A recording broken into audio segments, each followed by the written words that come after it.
Cardassia boasts some of the most ancient and splendid ruins in the entire galaxy. Jevonite is a rare, breathtaking stone, and most people become ill at the sight of live Tespar. Hello, everybody, and welcome to The Seventh Rule with Sirach Lofton.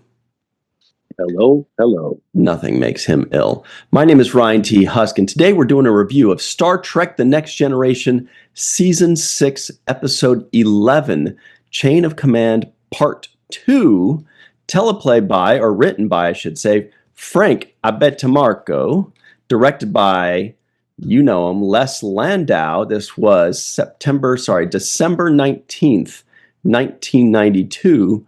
Where were you, and how are you today, Sirach? I'm doing well. Thank you very much. Yeah, that was confusing. So, Frank Abetamarco, if I'm pronouncing that right, he did the story by for the first one, and Ronald D. Moore wrote the script. But Frank, for this one, wrote the whole thing. So this is kind of his story, it seems. And, of course, Les Landau, and this was December 19th, 1992. Quite a treat for people that are used to two-parters, ending an episode and then picking back up at the beginning, ending a season and picking up at the beginning of the next season. They only had to wait a week. This was back-to-back weeks. Yeah. You've never seen this before, Sirach, but I've been waiting for a long time to hear your take on it. What do you think of it? Well, it was a very good two-parter. I enjoyed watching this episode. I did sense that the language was slightly different. You can tell Ron Moore's style of writing versus Frank's style of writing. And where I thought that reflected the most was in Jellicoe's character. Interesting. I felt Jellicoe in the part one was written a little bit more ominous, a little bit more confrontational. And this Jellicoe seemed to be written a little bit more understanding and relaxed. And the temperament was, I noticed a change in temperament, in tone, a slight change. And I think that comes from the language and the writing. Good point. And obviously his actions. I was wrong about him, so I was definitely expecting to see that Jellicoe was incompetent to some degree. So I thought that it would be revealed either one of two things. Well, it depends on who you ask, because Riker would say you're right there. Yeah, but the outcome was favorable. So we base people, base things on results. And when you look at the results, he did get good results from his leadership. But how he went about it, that's where the debate is, obviously. But I will say that I was wrong about two things. One, the level of incompetency that I thought he would be exposed for, which really didn't come to bear. And the other thing that I was wrong about is my gut feeling that in some way or another that he was co-conspiring with the Cardassians, in this operation. It seemed as if he was walking into a trap willingly and knowingly, and maybe even trying to instigate a war between the Federation and Cardassia. So I thought, is he really working on direct orders of Starfleet, or is that fabricated? So I had questions like that in the back of my mind, which I was incorrect about. And I'm glad to be incorrect about it, because that's also good writing as well, because it keeps me guessing. And if I know what's going to happen, and it's a walk-along story where it's so predictable, then it doesn't feel like I'm guessing and I don't know what's going to happen. So I think this episode kept me guessing enough where I was unsure the whole time what was going to happen. Yeah, and the Admiral too. The Admiral Nechayev as well. Yeah, we kind of wonder for a second, what's her game? What's going on here? She's a little too confident, a little too unwilling to listen to reason. But This episode is so famous. I feel like you may have somewhere in your life heard people saying there are four lights. I don't know if you've heard it or seen it, but it is one of the like top 3 Star Trek quotes. There are four lights. I mean, this is an episode about gaslighting in a lot of ways. The guy is trying to gaslight Picard. He's trying to convince Picard that he's crazy, and in that last line, that's when it was really demonstrated in the last scene, when it's not just that he wanted Picard to just say, fine, there are 5 lights, whatever, shut up, leave me alone. Picard said he started to actually see 5 lights, and that's the big punch of this episode, is that, gaslighters, or when people are gaslit, sometimes it works. Sometimes that you start to believe maybe there are 5 lights, because he's so desperate and he's so tortured and he's so exhausted that he started to believe it. And it's just it's an interesting thing where you could get somebody to believe anything, because that's just how our minds work. Yeah, I mean, I thought that climax definitely was something that was displayed Patrick Stewart's acting abilities.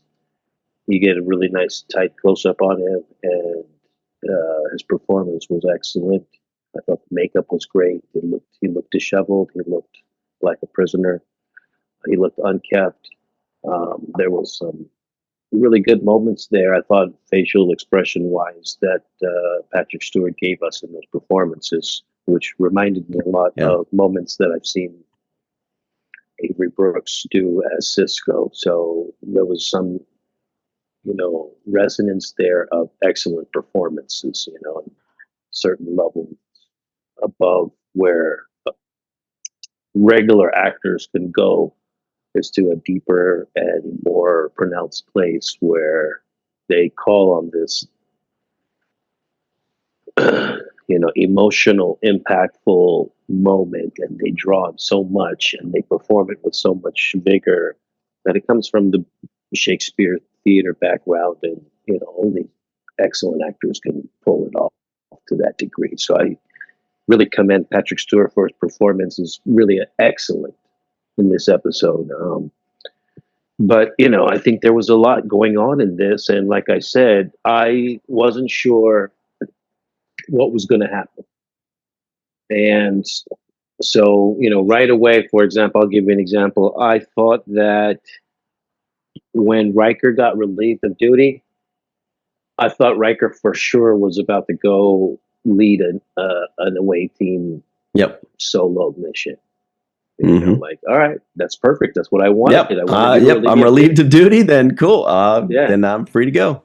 I'm free to go. I'm going to go grab a runabout. I'll go grab a shuttle. I'll get some armament, and I'm about to go look for Picard myself because it's my guy. And what am I doing here on the ship, getting cussed out by you all day? So, I'm going to go execute my game plan. And and by the way, I do believe that certain people would do that. I think they're gutsy. Kira would. I think Kirk would. Oh yeah, Kirk was. Yeah, Kirk wouldn't even wait to be relieved of duty. He would just leave. He'd be like, okay, see ya. All right, you're in charge. All right. But to me, it's like, I was expecting that from Riker to some degree, because like the last thing I was expecting was him being in his quarters, sitting there reading a book or whatever. Like I'm thinking he's pissed. He's getting outranked by this guy who's making what he thinks is a bad decision, which is not going after Picard and trying to send a rescue team or something. He feels like he basically has given up on Picard, because he did ask him, like, what do you think? And he's like, look, man, I don't. It looked like he gave up on him, and they showed the video of the hostage video after that conversation. So at that point, he wasn't sure. Jellicoe's character wasn't sure if he was alive or not, and didn't seem like he really cared too much. Yeah, there was a little bit of that. There was definitely a little bit of, does Jellicoe even care whether Picard is dead or alive? Because it seemed like Jellicoe was very focused on the mission and his part in the mission, and he was not really interested in weighing other options. Now, of course, as the Vulcans would say, the needs of the many outweigh the needs of the few, or the one in this case. So fine, but still, he's still a person. He's still so. There's a lot there to unpack with someone like Edward Jellicoe. Now, of course, the episode kind of ends, and we're kind of left with, well, maybe Jellicoe was right.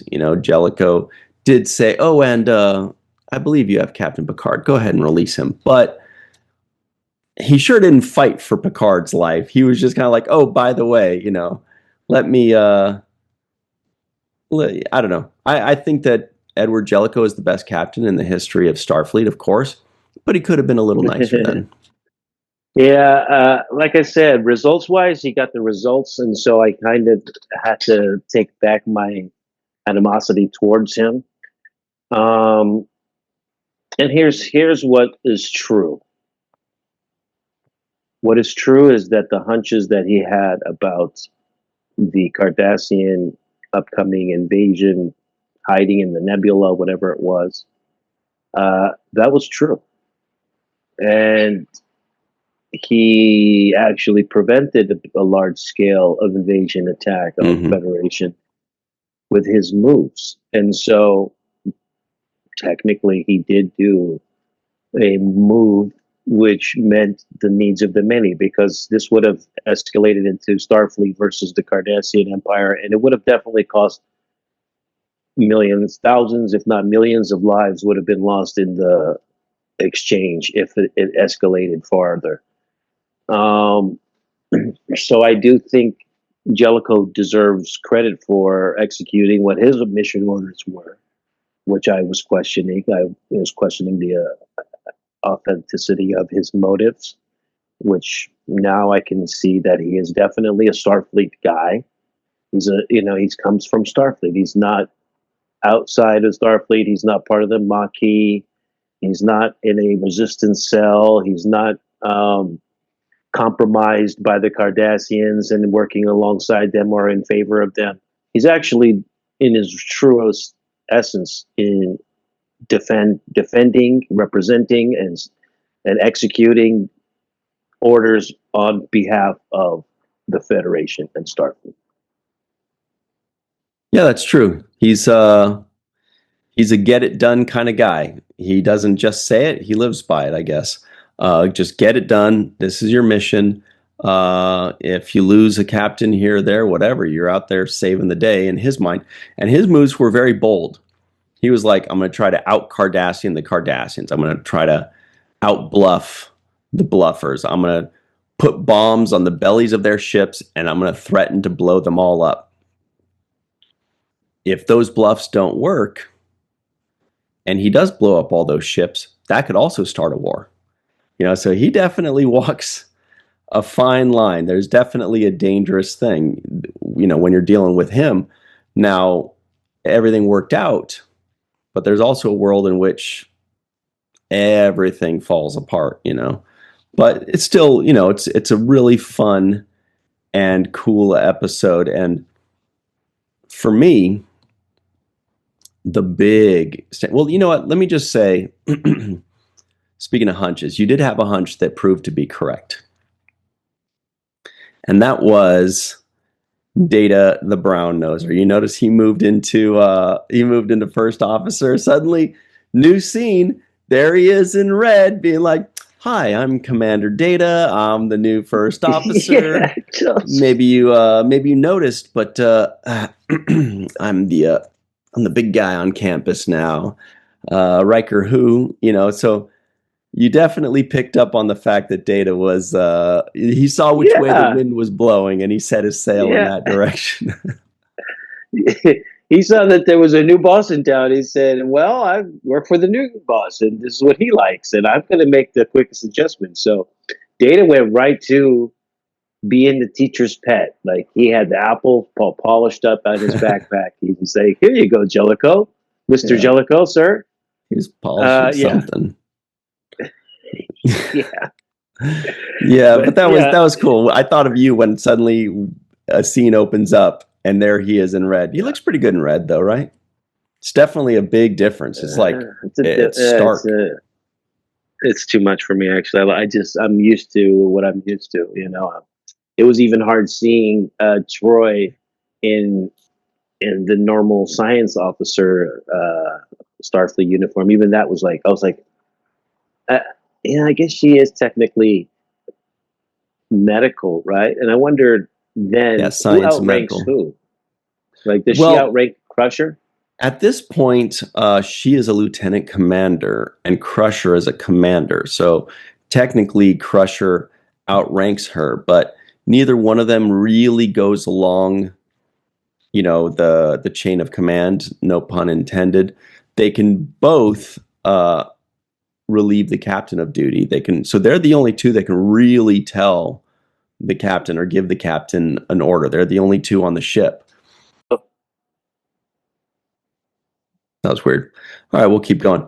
What was the last thing you heard? No. So you were saying that there's no real like outranking situation there? Right. So Troy and Crusher are the only two on the ship that can actually give the captain an order.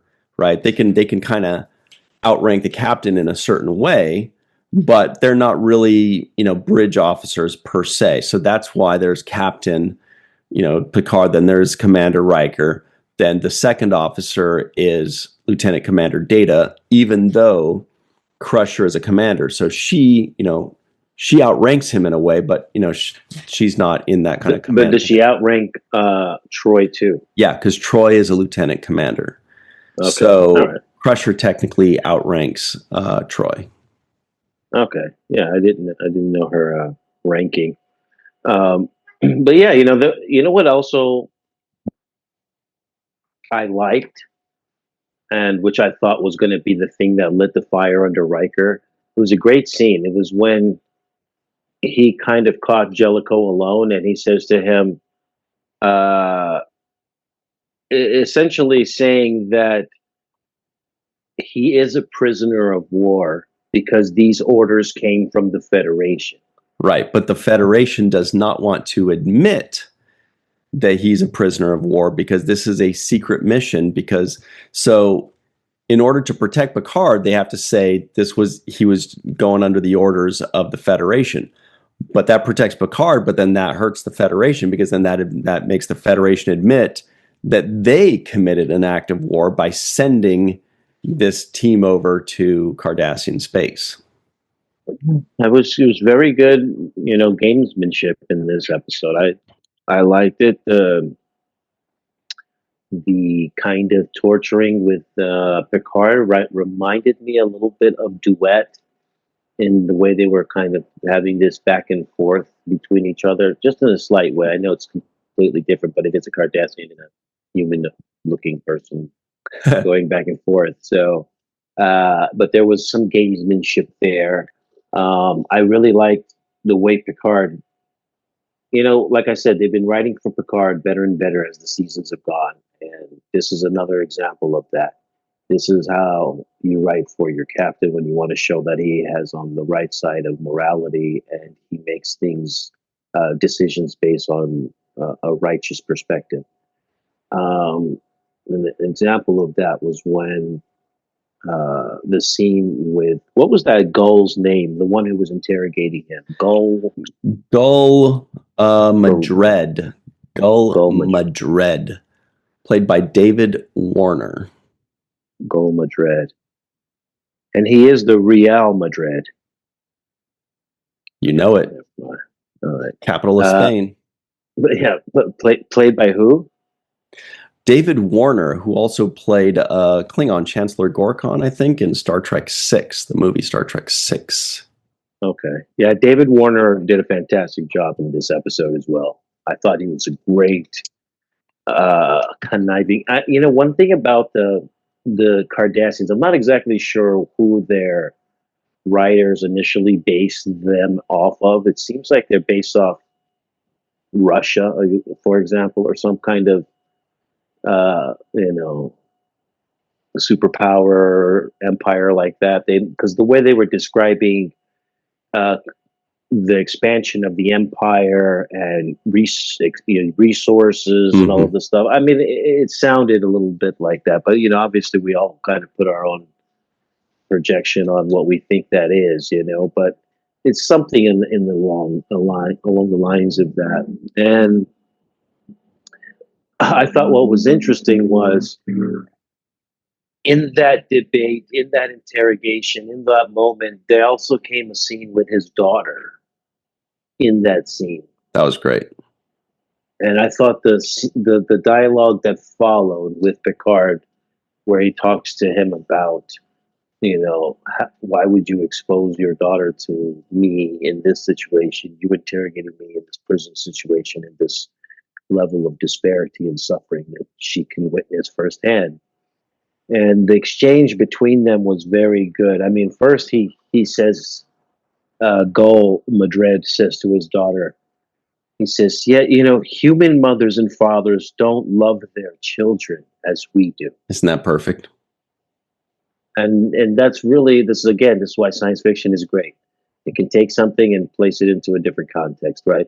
Because it's the same logic and rationale why we hate and discriminate against other people is because we can find a way to say that they are not they are not like us, right? They Yeah. they don't It's love their children. dehumanizing, to use a term that doesn't necessarily work with Yeah. Kardashians, but he's dehumanizing. He's just basically saying, oh yeah, but it's like saying fish don't have feelings. It's okay to kill fish because they don't have any feelings. Oh, it's okay to torture humans because they don't even love their kids. They're not even real people.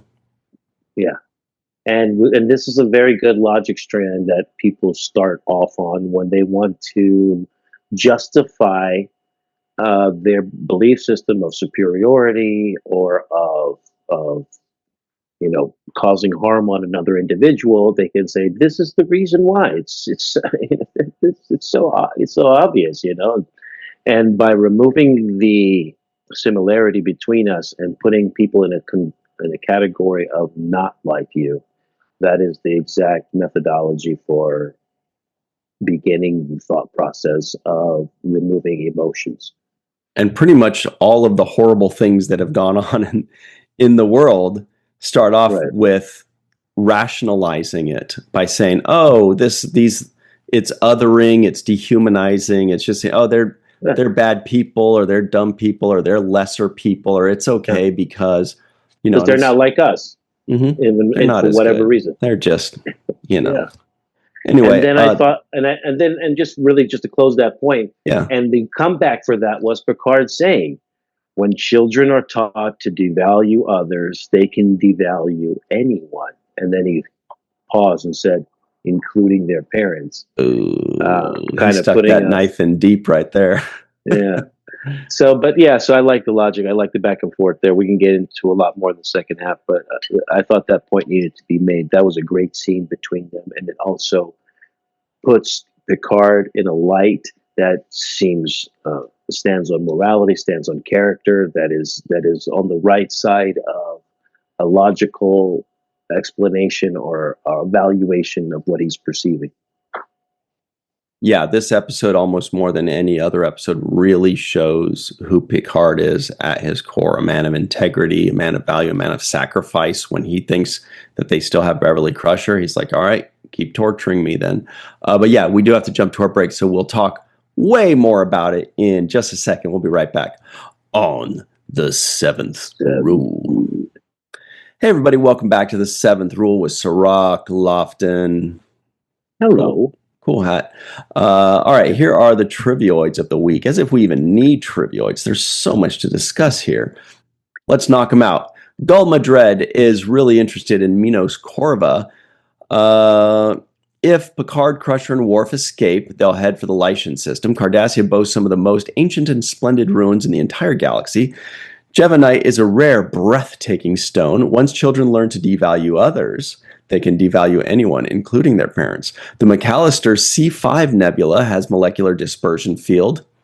The Picard family would always sing after Sunday dinner. Most people become ill at the sight of live taskbar.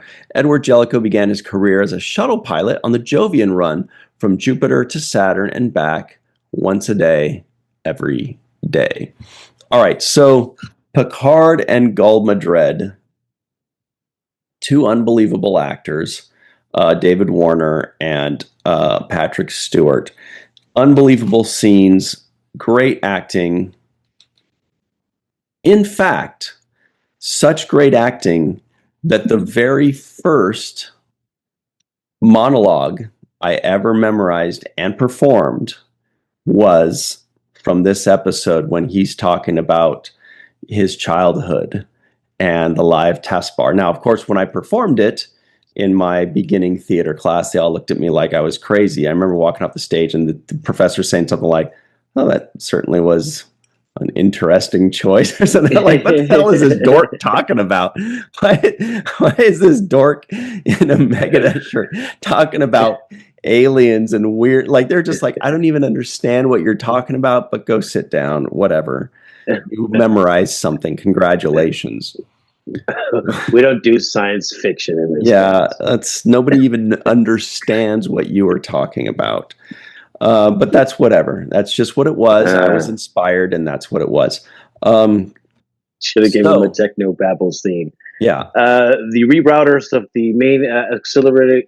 a Geordie line would be great. Yeah. No, but one of the things that really stood out in this episode is Picard making the point. You know, people simplify it by saying hurt people," which is Gul Madred grew up with a very, very, very difficult childhood. You know, he was starving, he was bullied, he got, beat up, he was just trying to survive in the world. And so Picard then gets it. He's like, this isn't about saving Cardassia. This isn't about a mission. You're a 6-year-old boy that has trauma and pain and anger, and you're taking it out on me. And that's when he says the line, what did he say? He says it, I'll just find it. He says, "It must be rewarding for you to repay others for all those years of misery." And I'm like, man, we see this all day, every day. People that are unhappy or grew up unhappy, and they're taking it out on other people. They grow up as bullies because they were bullied as kids, or they grow up and they hurt people because they were hurt as kids. And then Picard gets it. It all clicks. And then when the guy's trying to torture him, he's like, "You are 6 years old, weak and helpless. You cannot hurt me." And then the acting is out of this world. And these are just such beautiful, powerful scenes that stand the test of time. I agree. It was amazing performance by Patrick Stewart, like I said. And the thing was that they were trying to break him. Yep. Right. They were trying to break him, and I've seen several different moments in movies where they try to break a character, right? And those moments are always the most poignant in a movie, for example, or in a television show. It's when they try to break a character. I'll give an example. There was a movie that I grew up watching called The Princess Bride. Great movie. And the main hero in that character, when he gets caught, they try to torture him with this machine, this water torture machine, and they were trying to break him, and that has come in the movie Glory with Denzel Washington. He was being whipped. Matthew Broderick ordered him to be whipped in that movie. There was a moment of trying to break him. Mm-hmm. And those moments resonate, and they're kind of they leave an impact on the viewer. It's something you can't erase from your mind, and that's why when it's performed properly, and when you feel the suffering of the character to the degree that you did with Picard in this moment, in this episode, that's when you say, "This is an excellent performance I'm watching. This guy's really in living this moment. He's really projecting the pain and suffering of this moment. He's really fighting back in the limited way that he could. And the only way he could fight back in this moment, because he couldn't fight physically and he couldn't fight any other way. But the way he was fighting back was by not, by refusing to break, by staying logical, by staying rational. I think he told them several times, like, "You already know more than me. You gave me the truth serum. You know that I Right. don't know what you're asking. So at this point, there's no information you can get from me. You're just trying to break me at this point. There is no access code or plan of attack or thing that I have that you want. At this point, you just want to make me bend the knee." And it's like what we watched the movie 300 for. It was about the Persian Empire trying to break them, right? Good movie. And it was like, bend the knee and just kiss the ring and say that you see five lights. And we love it when we see films that people refuse to do that. They refuse to bend the knee. They refuse to be broken. They refuse to cross their own principles or morals. They refuse to sell out their brother or their country, their family, or whatever it is.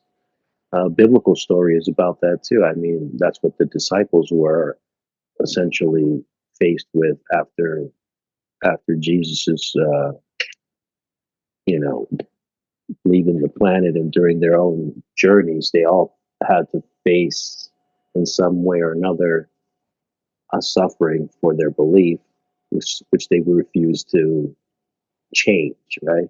Hmm. Deny this, deny that he did this, deny that he was Christ, and they refused that and This kind of suffered. stuff So still happens to this very day where people are trying to get people to say what they don't think or what they don't believe, or to bend the knee or to acquiesce. I mean, this is human nature. Apparently it's Cardassian nature too. But yeah, also, by the way, I have to mention the Princess Bride. Of course, one of the stars in this incredible cast was Wallace Shawn, who played Zek, Grand Negus yeah, Zek in Deep Space Nine. Gotta always point that out. And of course, Andre the Giant and a host of other great.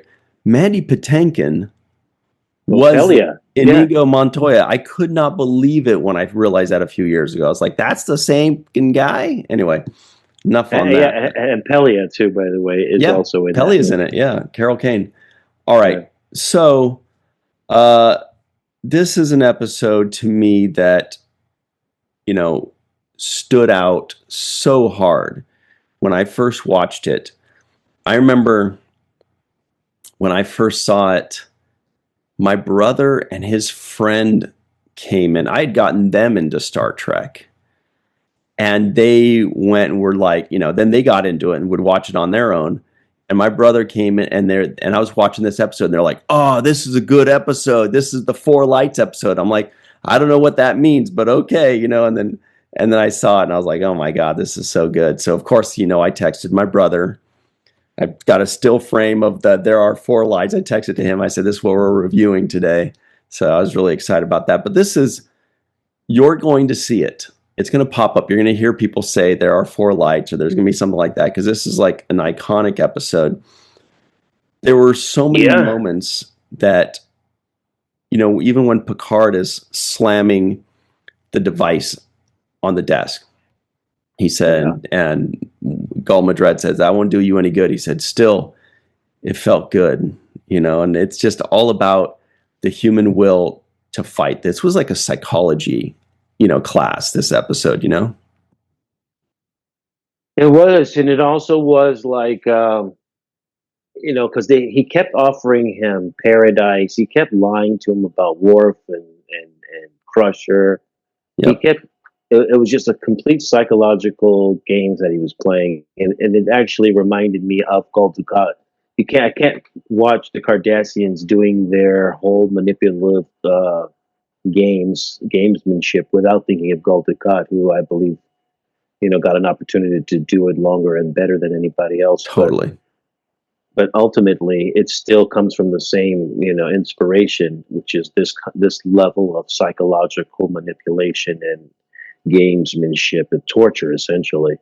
Um, it lets me know, like when Gul Dukat was talking to Kira about her mom and all of this stuff, like all of this, like manipulative game, psychological torture. Absolutely. Like you could totally substitute Gul Dukat for Gul Madred. You could totally see Yeah, that. And by the way, I just remembered something and I just looked it up. It is true. Gul Madred is one of the characters in the book called A Stitch in Time, which I always say is the best Star Trek book I've ever read, yeah, written by Andrew Robinson. It's like a young Garrick and a young Dukat when they were kids growing up, and Madred is in there. So it's all about them like growing up in this crazy Cardassian world. It's just, you guys, everybody go read A Stitch in Time. You'll be glad you did. It's the best Star Trek book ever. But anyway, yeah. back to this one. Yeah, shout out to Andy Robinson. And yeah, another person who did, Cardassian as good as you can get. But you see that they come from this place of, you know, this is why I mentioned the USSR and Soviet Union, is because in the beginning they talked about the tradition of the history and the cultural history, and that kind of reminded me of, you know, before the Bolshevik Revolution, and you talk about the plundering of museums and artifacts and the depravity of the population feeling Right. like they He needed. said the military was their way out of starvation. They were a starving race, a dying Yeah, race, a suffering race. right. And they're like, well, when the military takes over and they start conquering everything, Yes. everybody's bellies are full. And then Picard says about the daughter, he's like, well, she'll never go hungry. And Picard says, well, her belly is maybe full, but her spirituality is empty. I don't remember the Yeah. exact line, but it was something like Yeah. that. And then he slaps him. Oh, yeah, her belly may be full, but her spirit will be empty. And he slaps Yeah. her. However, what's great about Star Trek, they always make that great point, which is if you have a world that is constantly and forever suffering, and you can end that suffering for a billion people, they're all now fed, clothed, and housed, but you're also going to war constantly and losing hundreds of thousands of lives. Is that a good trade-off? I feel like some would probably say yes, right? You lose 500,000 lives, but 1 billion people are no longer suffering. I don't know, but that's what Star Trek does so well is the Cardassians clearly believe they made the right choice. They're defending their choice. And Picard's like, dude, but you destroyed all these artifacts, bro. He's like, yeah, but our bellies are full and our kids grow up healthy. And, they're like a traumatized race.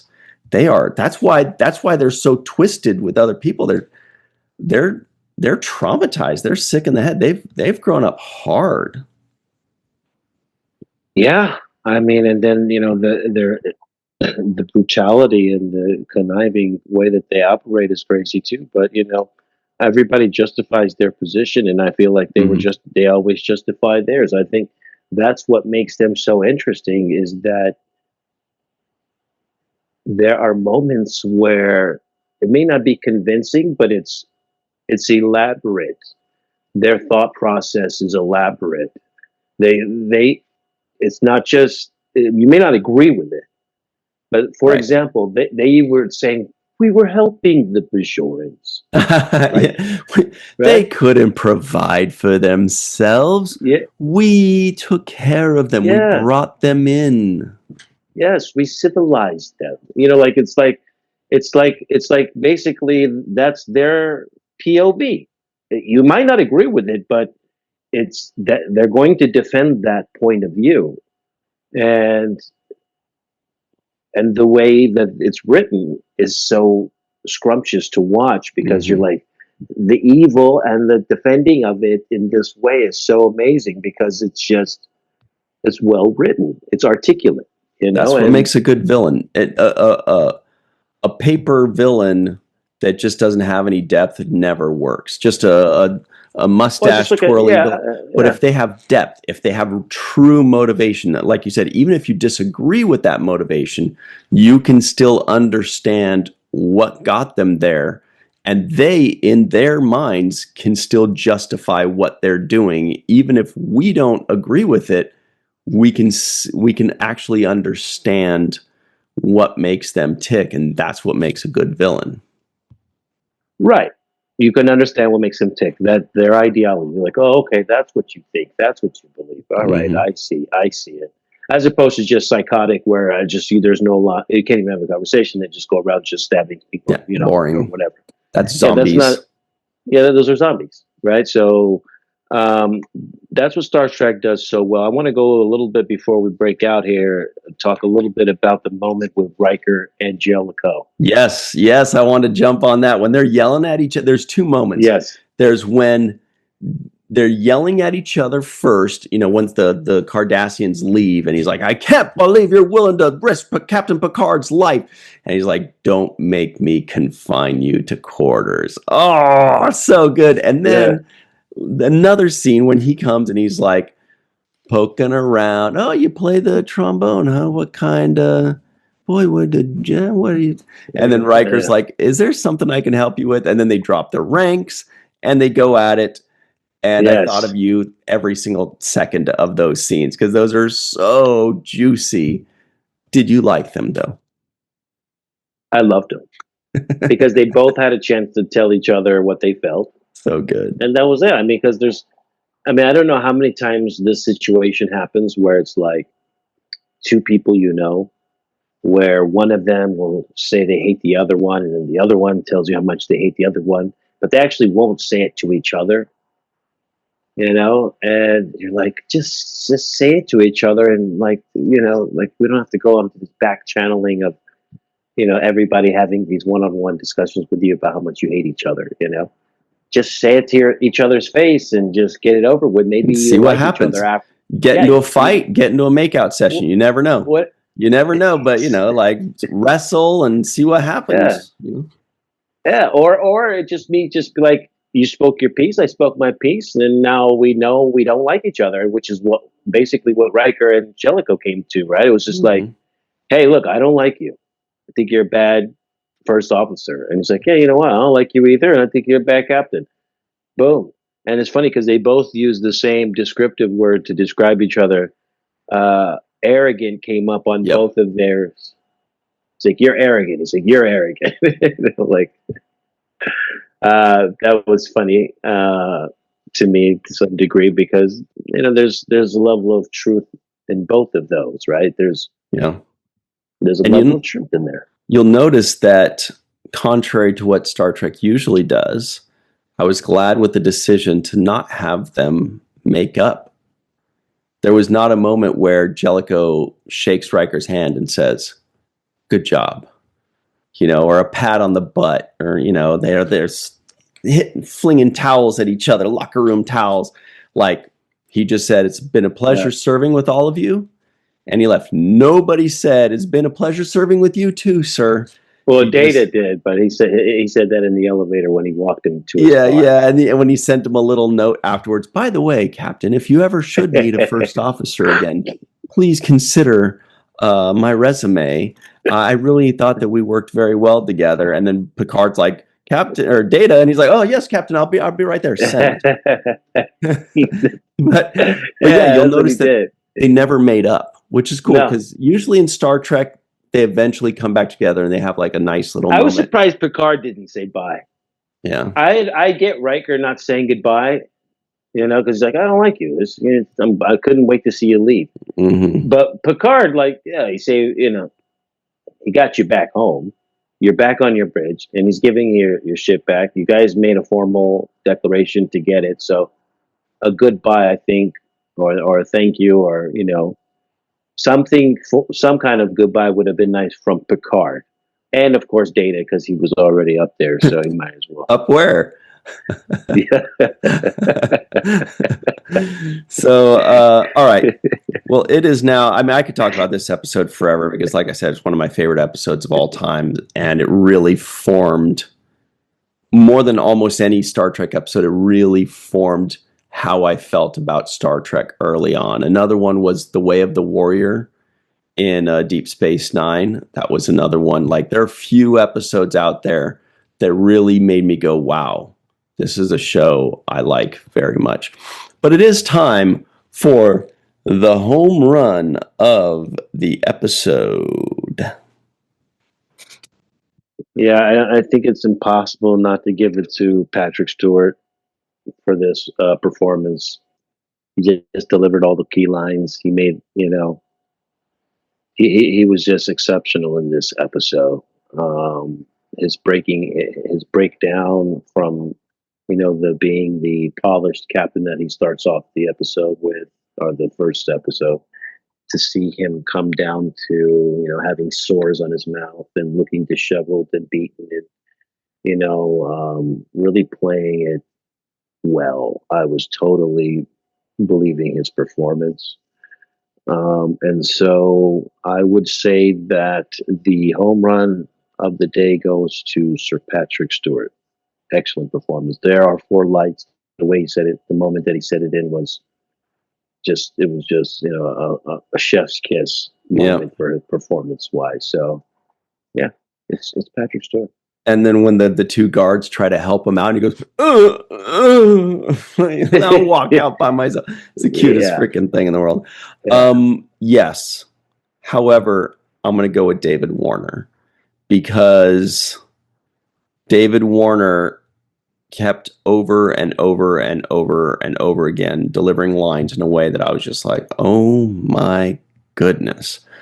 He is just so damn quotable. Again, he was my first monologue.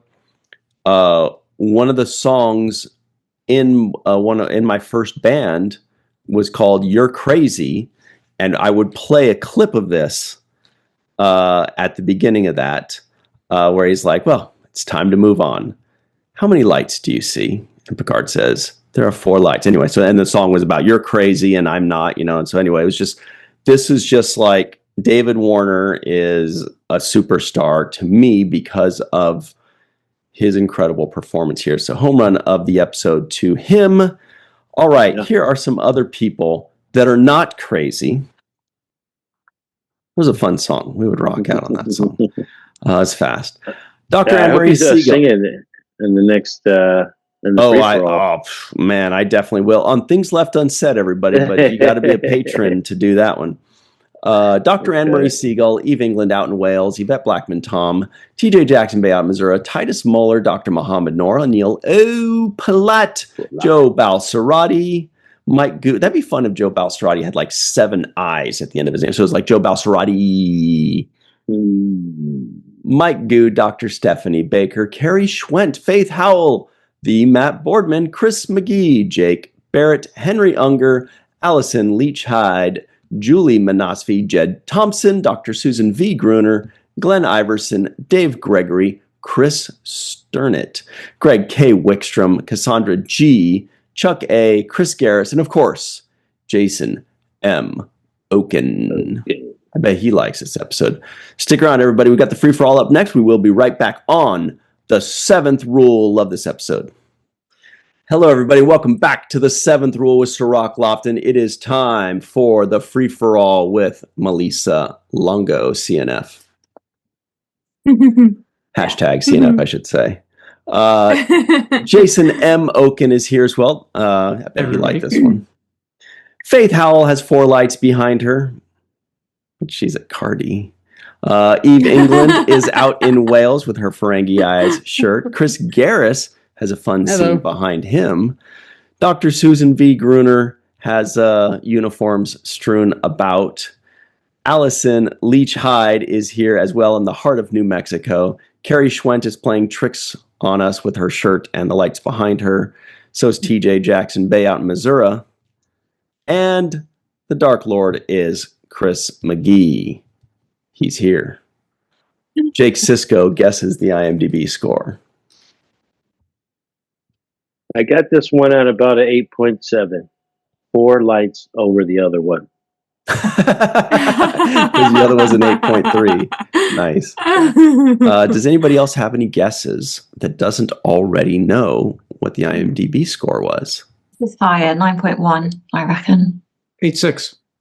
8.9. Oh, no. 8.8. 10. $1 ballpark. Sounds like we're Wow. converting. Whoa, Eve. $1. She's getting converted. That sound you hear means somebody guessed exactly right. Oh. The answer, of course, is 8.9. Well done. That was Chris McGee, right? Okay. Yeah. Good job. All right. Did we Did we have watch any? the same episode? Uh-oh. Oh, that's gonna be like that, is it? All right. Mm. Let's see. Non-appearance mentions. We got Picard's parents a second time, right? And Admiral Nechayev. Right. We didn't see her in this. Exactly. Very good. All right. Do we have any some kinds of or some sorts of? Unless someone else picked one up, I did not. Me neither. All right. Speaking of picking up, Melissa Longo, will you please pick up this show and tell us what you thought of this episode? I thought it was a very well done episode. It was difficult to watch because I just kept feeling for Picard. And, oh gosh, there were so many great performances in this. But I have to say, Patrick Stewart is phenomenal. He is just a phenomenal actor. There are so many times in this where I just wanted to give him a big hug because he was, and there are, I was trying to figure out how many captains have endured the same kind of torture and the amount of torture this man has gone through. I think maybe 2 have gotten close. We have Sisko when he had to get into the box.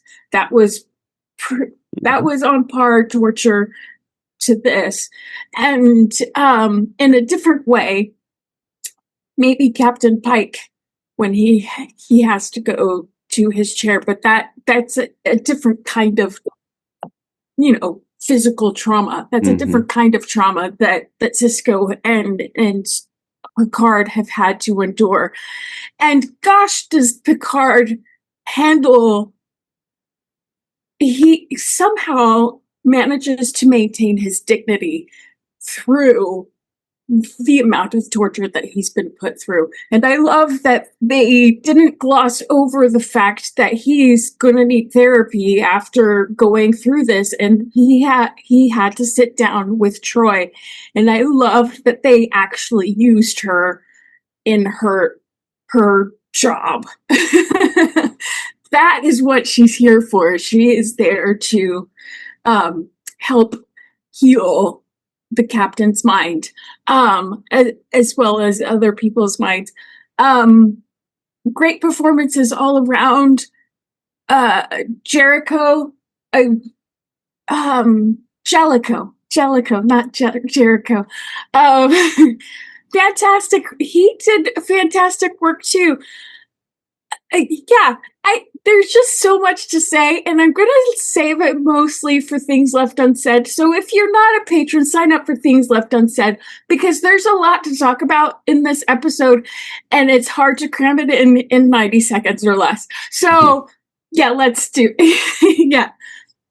Yeah, become a patron. Great stuff. Thanks very much, Melissa Longo. Another notable instance of Captain Torture is Janeway every time Neelix speaks to her. All right. You know.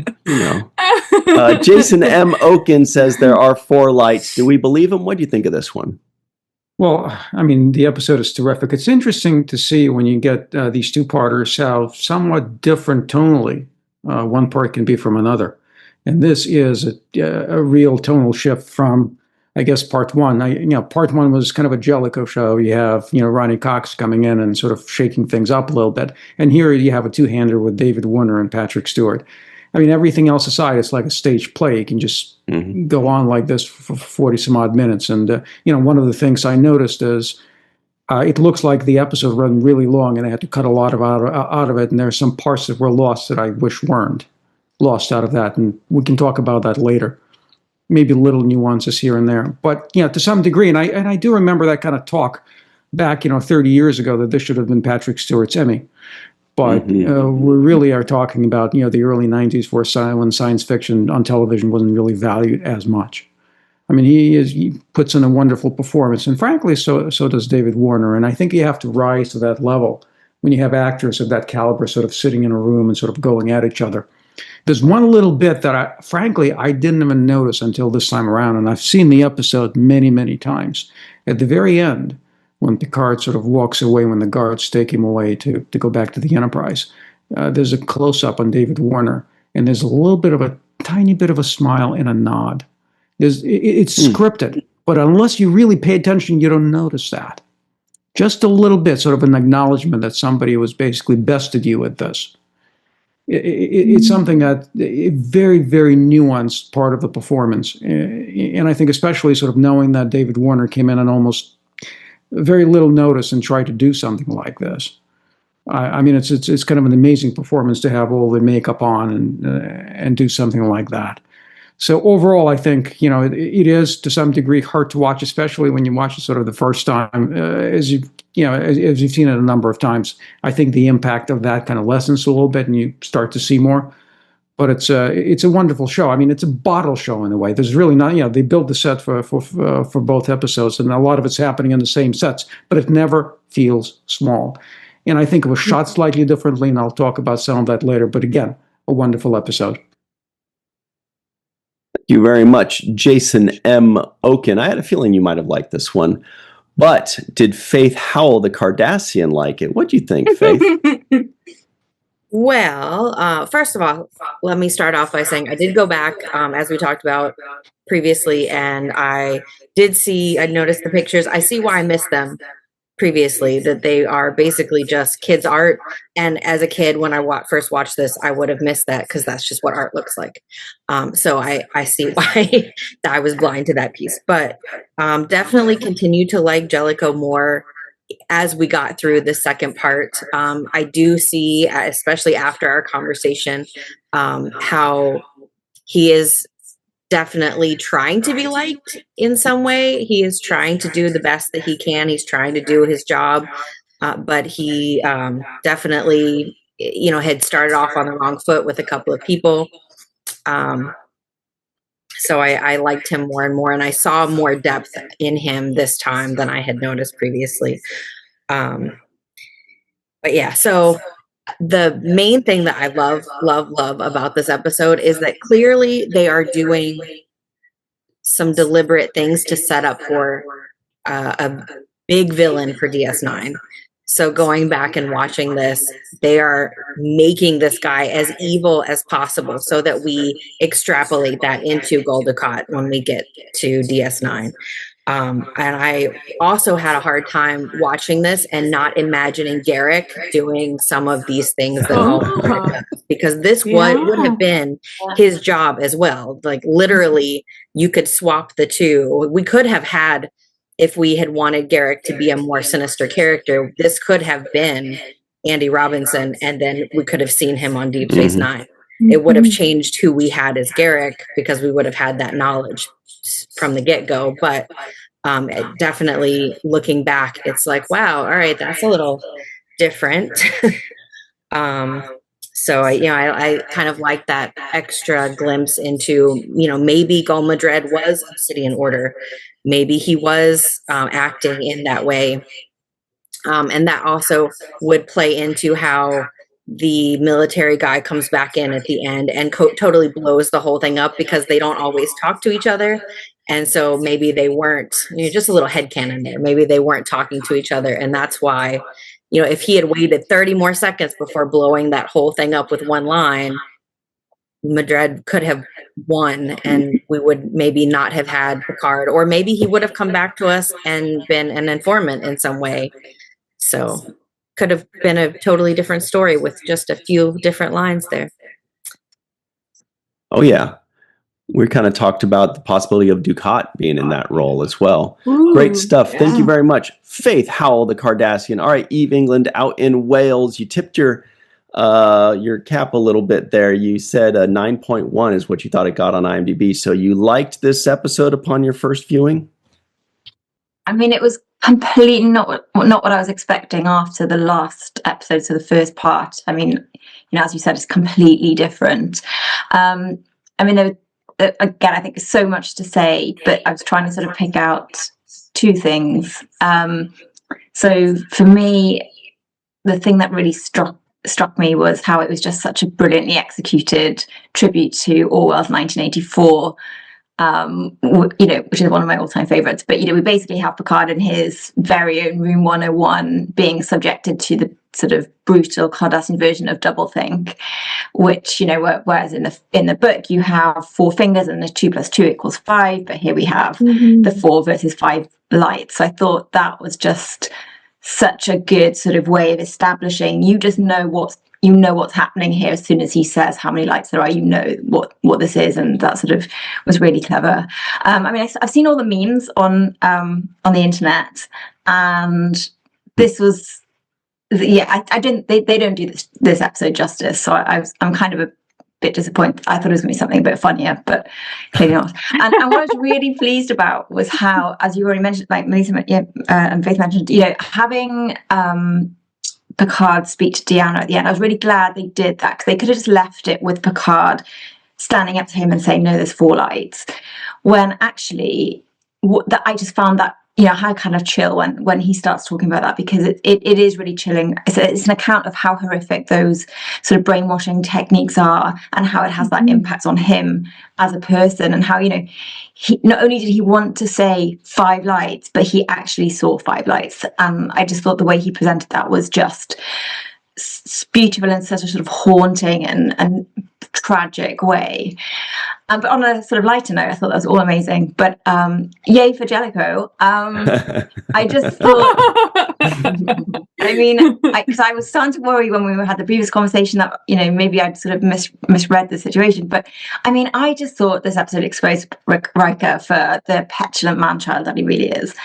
I mean, I just wanted to punch his smug face when he was in his room and he goes, "You're welcome." And I was like, I mean, I'm not even going to say it, but I just thought he is there stuck in his first impressions of Jellicoe. Jellicoe's turned up as the, trying to be the better person, putting his dislike for this person to one side, and and being sort of humble in that. Without Riker in the picture, we have Jellicoe, I don't know, being portrayed as an excellent captain, I thought, working collaboratively with everyone else. He's even having to think on his feet, and he gets the job done, saves the day, saves Picard. But we also see some really good sort of personal interaction, especially with Geordi and some of the others, which shows that there is some joy there. He does trust, and everybody likes working with him. So I didn't think Riker came across at all well in these 2 episodes. And I don't know what the purpose of that was, other than kind of to take him out of that picture. I think I would have preferred these 2 episodes had that part of the storyline just not been included, because Riker really is the sort of the victim, I think, in as we come out of this, and I really think a lot less of him than before. So, but yeah, really enjoyed this episode, and it was really well done. Wow, this is good stuff. Who would have thought that the Welsh person would want to replace the English actor? Maybe there's something there. Thank you very much, Eve England out in Wales. All right, Chris Garris is up next. What do you think of this one, Chris? Wow. I'm still a little shocked in that last statement there about Riker. Whew. All right. No, I think I like this one obviously better than the first part, because, we're actually getting, now we are used to Jellicoe. I mean, as much as we can. And he is kind of trying to make nice with the crew, but he still doesn't do the best job. But again, Patrick Stewart's acting was just he was phenomenal in this one. He did a great job. I was, reading on this that he actually was willing to be naked for that scene, that torture scene, as long as it was a closed set, and he did that. But also just kind of feel bad for the character, because now Melissa made a comment about what Captain's been put through more. I mean, he's now been tortured twice. He's been tortured by the Cardassians and then turned into a Borg. Like, I mean, I'm sorry, I don't think anybody has probably had more done to him than Picard has. So it is good that I like how they did that again at the end. He again went and talked to Deanna, just like he did after on Best of Both Worlds when he was working, not Best of Both Worlds, on oh my gosh, anyway, in the Borg episodes. Now, I did kind of get a little chuckle on Dr. Crusher when he's getting all the orders and getting ready to prepare for battle, and she's like, you're gonna, yes sir, I'm getting ready for you to send all of the casualties to me. And just her face, dude, she still had a lot of disdain for him. So you can even say she didn't like him, maybe a little less than Riker. And then I liked how they used how Picard used Gold Madred's story against him. And that really started just pissing him off a lot. And but again, his mind to be able to think to catch on to that little nugget and just how to poke back at his captor. So that's a great scene. And then I don't know. I'm trying to think how I feel about this part, but I liked how Jellicoe was going through and probing Geordi to find out who the best pilot was, and trying to chum up to him. And then he's like, "Yeah, I could do it, but the best person is Commander Riker." And you can see he's like, "Oh my God, I've got to go talk to that asshole." Is probably what he really thought. I don't think Riker is that, but still, that's probably what he thought. And then I'm sorry, I still like I like that scene between him and Riker when he's like having to just, both of them are honestly kind of sucking it up to have to say yes, they'll do it. Now, okay, was it a little snarky of Riker at the end? Oh, yeah, yes, it was. It's petty, but still, I don't know. As we said in the previous one, I feel like if Riker had known what was going on from the beginning, granted, it would have been a very, very short episode, but all of that distrust and hate would have probably not happened. But overall, I enjoyed how they ended this two-parter, and the second one, in my opinion, is better than the first one. But that's my take for this one. Mm-hmm. Great stuff. Thanks very much, Chris Garris out in Southeast Texas. Dr. Susan V. Gruner in Florida. Did you love this episode? What do you think? Can't hear you. Didn't love it, There it is. but I didn't hate it either. I'll talk about what I liked about it first. I really liked Troy in her uniform, finally. I agreed with Jellicoe. I think that was the previous episode that he wanted things more formal on the bridge. I agree with that. Patrick Stewart and David Warner definitely deserved an award for this. The whole torture thing and everything was hard to watch, as Melissa said. And what really got me was when the little girl was in the room, and the Cardassian, I can't think of his name, he said, "This is not how humans treat, they don't love their children." I thought, oh my God, what a bastard he is to say something like that. But it really fit in with the episode. I thought that the first part was unnecessary. I think that they could have made this one episode. That's why I didn't participate last night. I didn't want to be too negative, but I think that they could have encapsulated it more in just one giant episode. And my whole issue, why I can't give it a 10 or anything I think over a 7, was I just didn't believe, and I know it's fiction and everything, but still, I can't believe that Starfleet would send Picard on a mission where he could die. And I thought the excuse was lame just because he worked with metagenics before. I'm not buying that. The only doctor on the ship, no, I just didn't make sense to me. So that sort of ruined it for me. And I've seen it probably 20 times this episode, and I've always felt the same. So it's a dichotomy of an episode, in my opinion. Mm-hmm. Good stuff. Thank you very much, Dr. Susan V. Gruner out in Florida. Allison Leach Hyde, what's up? Good to see you. What'd you think of this one? It's a great episode. I mean, Patrick Stewart and David Warner are amazing the entire time. They work well together, and Stewart he should have gotten his Emmy because this is an amazing performance. And, he did a lot of research and watched Amnesty International videos on torture and all of that to prep for this. And that couldn't have been easy in and itself. So major kudos to those two. And the whole scene with Medred's daughter, that just hurts every time. Like, and as a kid, I'm like, my dad would never do that. And then as a mom, I'm like, no, never. Now, a little bit lighter, I love seeing Data in red. Makes me so happy. I'm like, yes, Command Data. Love it. Jordy's beard, that hit me like in the first scene with all of them in the ready room. I'm like, oh, I miss the beard already. And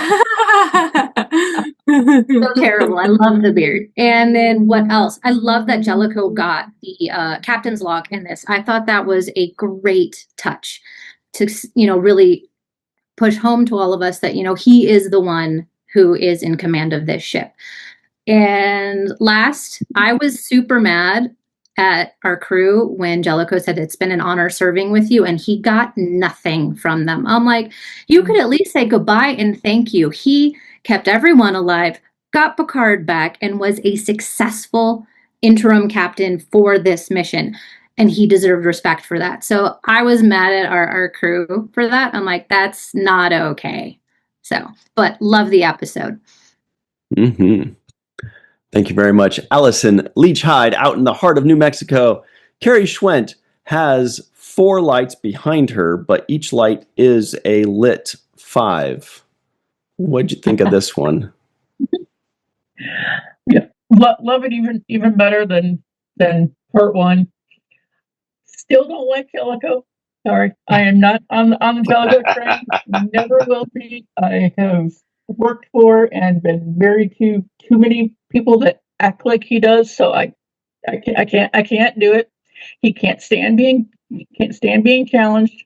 I will admit though that he was right to relieve Riker of duty, because I respect where Riker was coming from, but he did get a little too hot. I will admit that.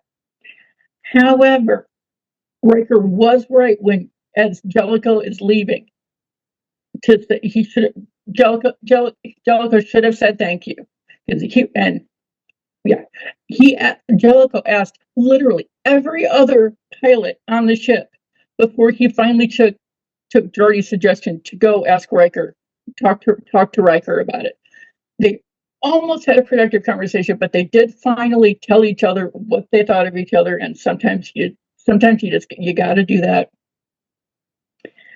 But Riker's comments in that scene kind of highlight / echo kind of what I was saying about Jellicoe the last episode, almost verbatim. Rewatching, I'm like, yeah, I think I said just about every bit of that. But, and also one other thing, they probably should have given him like a little bit as he was leaving. But he had to get one last dig in when he shakes Captain Picard's hand, says, "Okay, I gave you back your ship, and the same way it was, maybe a little better." Really, you had to get that last little dig in there. But that might just be me projecting. But the other half of the episode, everything with Picard and Madrid was just a fantastic 2-person play. You really see all of their Shakespeare acting experience coming out in both of them. Apparently they have both done Hamlet, but sadly we're not in, I guess not in the same production. But I love that. I love David Warner. He's fantastic. 2 of my favorite roles of his really kind of highlight his acting range. He was Lovejoy in Titanic, the bad guy's valet dude, and then on the comedy side, he plays the professor in Teenage Mutant Ninja Turtles 2, The Secret of the Ooze. He is adorable in that movie. If you've never seen it, absolutely go watch it. It's very, very funny. He's fantastic in it. I love how tall he is too. And he's got the best voice.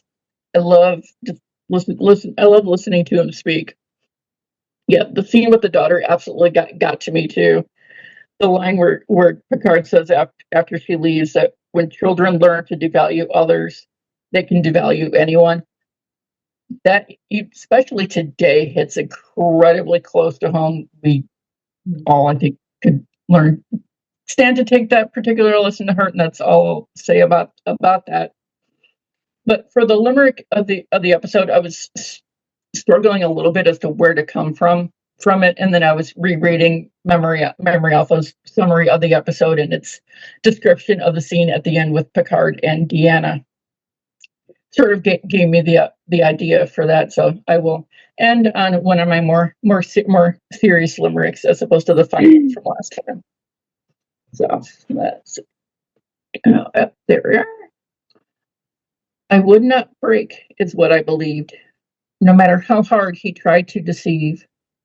For a moment I saw 5, a fact that I chose to hide. I almost gave in before my reprieve. Excellent. Thank you very much. Carrie Schwent, aka Crafty Bear. Coincidentally, Damar was also in a Teenage Mutant Ninja Turtles movie. It was The Secret of the Booze, which is really close. TJ Jackson Bay is out in Missouri. What do you think of this one? I don't follow that. Sorry. Oh man. I think this episode is a very fitting conclusion to the first half. The stakes are high, and the tension is there in the ship, and we get added tension in the scenes between Gul Madred and Captain Picard. And I thought the kind of going back and forth between those two really set a good pace for the episode. Just like I did, with the last one, I was, really kind of honed in on Ronnie Cox and his performance. And I picked up, several more cues from him that I thought were just so excellently, delivered, without a word, without a line. You just have, you see it, and unless you're like Riker and you just can't see past your dislike for this guy, you see what he's going through. For example, when Lamech tells him, "We got your guy," and plays in the video and all of that, and he's quickly running through his head like, "Oh my God, what am I going to do about this?" And you can see him like his hands are like kind of tapping on the table, and he knows that his next decision is going to determine whether or not they go to war. And you can see the weight of that on him. I also noticed when Crusher and Worf get back to the ship and are in sickbay getting checked out, he goes down to check on them, and he seemed genuinely compassionate for Crusher, and knowing that she's just had to run for her life and also leave Picard behind, and knows that could not have been easy. His repayment for that compassion and concern was her reaction to him in the meeting later on. I thought wasn't warranted. She wasn't there for all of the kind of back and forth and shake up. So I don't know why she is so angry at him, unless somebody said he's not even trying to rescue the captain. I can see that making her upset. Because we already know that the gossip is going on in the ship. So there's that. Like Allison, I thought it was super neat to immediately see Data in the red uniform. I appreciate, the setup for that was set up last week when Captain Jellicoe started grooming him and leaving Riker on the bridge and taking Data to go get stuff done. And so it took place, and it didn't even need a line. It didn't need an announcement. You just see him in the uniform. You already know, okay, he's the first officer now. And so I like that they didn't make a big deal about it. You just see it and know that that's what's happened. I thought that's good storytelling, to set that up that way and then have it pay off without a line. Let's see. All right. I thought Jellicoe's scene in Riker's quarters also showed, again, him still trying to build the bridge that fell the very first time they met. He tries, like, he's like, oh, you like music, what do what kind of music do you play? He names off like classical and something else, and Riker's like, it's jazz. So like the connection's broken because obviously Captain Jellicoe is not a jazz fan. Didn't look like it from his reaction. So I thought he tried. I completely disagreed with Riker's assessment of him, and I kind of feel like Eve, that he's still just holding on to this resentment. He can't see past it. The fact that he just doesn't like the guy, which is fine. I mean, there are people I've worked with that I don't like, but I still have a job to do. And there are people that I work with that don't like me, still get our jobs done. That's just fine. It's kind of disappointing to see Riker like this. And I still say that it all could have been fixed if he had been read into what was going on at the very beginning of the first episode. You wouldn't have, this going on. Also, in this episode, kind of saw maybe some reasons why. And, we all asked, why didn't they just like let Riker do the mission? Like, why bring in Captain Jellicoe? And we said, no, because he's the expert in the Cardassians or whatever. But we also kind of see Riker prove why they didn't pick him for this mission, and that they know that he would sacrifice the greater mission to go rescue Picard. And he made that abundantly clear. In this situation, they just couldn't do it. The stakes were too high. So he's a capable captain and a capable commander.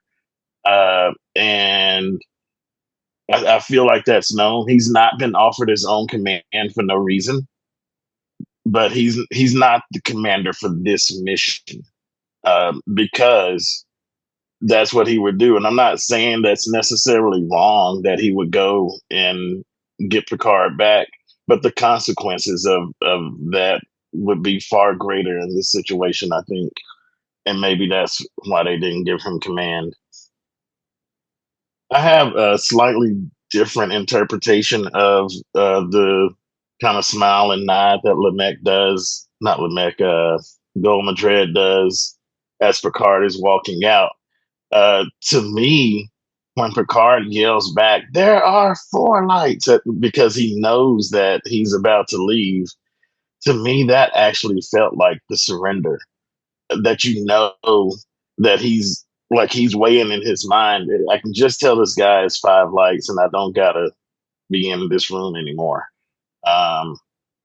And so like when he finally hears the Enterprise hasn't been destroyed and you're about to go home, that's when he yells back, "There are 4 lights." To me, that felt like the defeat. And I thought the smile and nod was like, I had you. I know that I got you. But you're gone, so bye. That's how I interpret it. I also felt like, and I think it was Allison that mentions how when Jellicoe is leaving and he's saying goodbye, that he got nothing. And that I was really, really disappointed in all of the crew for that, for all the same reasons that Allison already said. So I'll talk more about that later.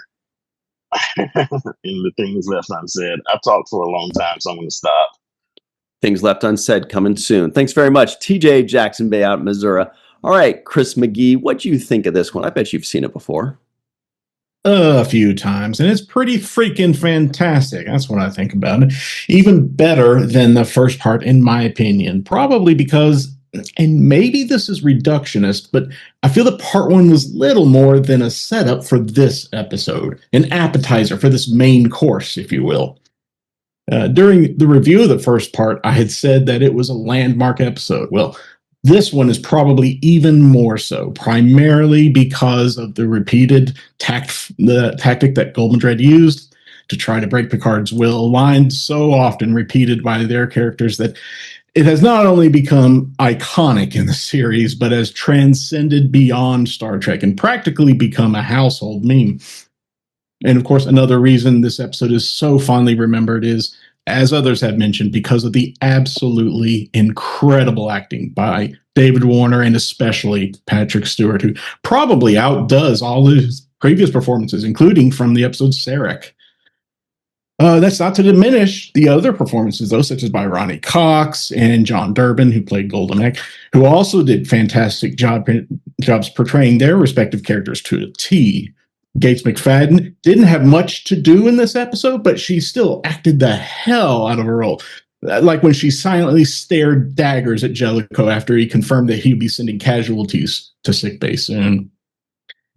I agree with Carrie that one of the most impactful lines in the episode is Picard telling Gold Madred, when children learn to devalue others, they can devalue anyone. As she said, this is so incredibly true, probably even more so today, unfortunately. And I'd love to expand upon that, but it would get political. So if we do want to get into it, it will be in Things Left Unsaid, along with my nitpick. And we do get a sighting from Ensign Kellogg, makes an appearance as one of the security guards when the Cardassians are aboard the Enterprise.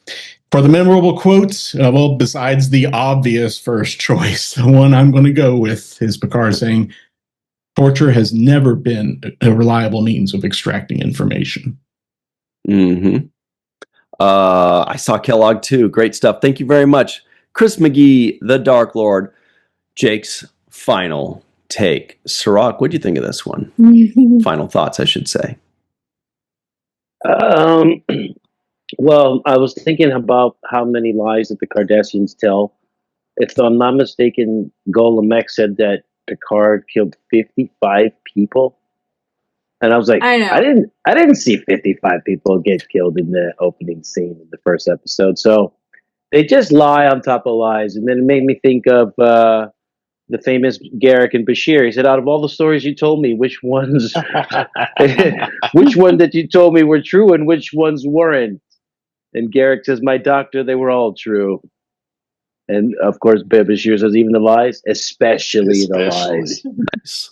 And so this is where we get the special lies. And I think they really do a great job of making that a foundational piece to what we see with the Cardassians. We don't know when they're lying or telling the truth, and they always are essentially lying for the most part about something or another. I was also wondering if Cardassians have any girls, because I see male Cardassians in charge, but they always have daughters with Zial and this other girl. And I'm like, I would like to see them, the women Cardassians and their roles in society as well. I don't know what that is. But also, Golomek, I thought, did a great job in this episode as well. I thought he had a chance to really become more of the villain and have the upper hand in the negotiating scenes. And so I thought, had a very good chance to shine. And I could imagine that they probably were considering him as well as Mark Limo when they were thinking of who to bring on for Dukat, because he has the same kind of stature and look to him. Let's see. I also thought that Eve made a great point about Riker when he was saying, say you're welcome, and just being like a little childish about that. That was a little bit low for him, because here you are wanting to contribute, wanting to save Picard, this is your moment, this is your opportunity. You should be eager to want to do that. So much so that I actually thought he was going to go on his own and do like a runabout mission when he got excused from his role. I thought he was perfect opportunity for him to say, well, then I'll just go rogue and take a shuttlecraft and try to find Picard myself. But he didn't do that. I have to give apology to Jellicoe because I did think he was up to no good or nefarious or incompetent, and it turns out he was not. So I apologize. He actually had a job to do and a little bit of time to do it, and so he didn't have time for the pleasantries and trying to make himself liked. He was there to get stuff done, and he did. So I think both of these episodes are really about these strong-willed men that are like not going to break from their position. Riker not breaking from his position. Jellicoe not breaking from his position. Picard not breaking from his position. And then you got the Gull Madred, who was not breaking from his position. And so basically it was just about a bunch of people like holding the line on where they believe they need to hold the line. And you know, ultimately we had some good results with it. And then I also want to say that there were some moments there with the lighting inside of that interrogation room that I thought were well done. It was just well lit. The backdrop, it looked something, you know, like I was on some kind of bunker or, you know, some interrogation space. They had rebar that was just, you know, randomly placed in different places and, you know, cross lighting in the panels in the background. So I thought it was a good job for just designing the set to make it look like a nice little hidden kind of cavern and stuff. So, and then, you know, Patrick Stewart just gave us an excellent performance and showed us why, you know, they learned how to write for him a lot better as the seasons went on, and they made him an honorable, principled captain.